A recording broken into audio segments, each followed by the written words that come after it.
പലരെയും അലട്ടുന്ന ഒരു ബുദ്ധിമുട്ടാണ് നമ്മൾ ചെവിയിൽ കാത് കുത്തിയെടുത്തായിട്ട് കീലോട് രൂപപ്പെടുക, മൂക്കിൽ കീലോട് രൂപപ്പെടുക, അല്ലെങ്കിൽ ശരീരത്തിൽ കീലോട് രൂപപ്പെടുക. ഇതിന് ചികിത്സയുണ്ടോ? Hi, I'm doctor Praveen Bide, dermatologist at keyhole clinic, Kochi.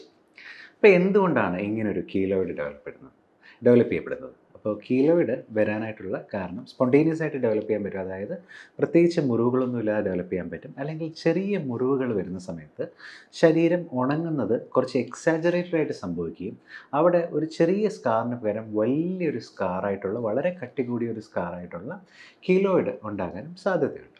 അപ്പോൾ ഇത്തരം കാര്യങ്ങൾക്ക്, ഇത്തരം കീലോയിഡുകളെ നമുക്ക് റിമൂവ് ചെയ്യുന്നതിന് ബുദ്ധിമുട്ടുകളുണ്ട്. കാരണം ഇത് റിമൂവ് ചെയ്ത് കഴിഞ്ഞാൽ അത് വീണ്ടും വരാനുള്ള സാധ്യതയുണ്ട്. കാരണം നമ്മളിത് റിമൂവ് ചെയ്യുമ്പോൾ അവിടെ വീണ്ടും ഒരു മുറിവ് ഉണ്ടാക്കണം, ആ മുറിവിൽ വീണ്ടും കീലോയിഡ് വരാനുള്ള സാധ്യതയുണ്ട്. അപ്പോൾ ഇതിന് നമുക്ക് എങ്ങനെ ട്രീറ്റ് ചെയ്യാൻ പറ്റും? അപ്പോൾ ഈ സ്കാറിൻ്റെ ഇൻറ്റൻസിറ്റി കുറയ്ക്കാനും ആ സ്കാറിനെ ചുരുക്കി കൊണ്ടുവരാനുമായിട്ടുള്ള പല മരുന്നുകളും ഇപ്പോൾ വിപണിയിൽ അവൈലബിൾ ആണ്.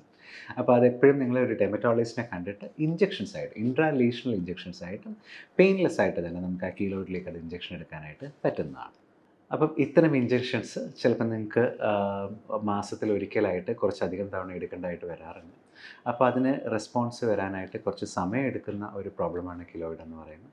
അപ്പോൾ ഇതിനെപ്പറ്റി കൂടുതൽ അറിയാനായിട്ട് ഈ വീഡിയോയുടെ താഴെ കമൻറ്റ് ചെയ്യുക.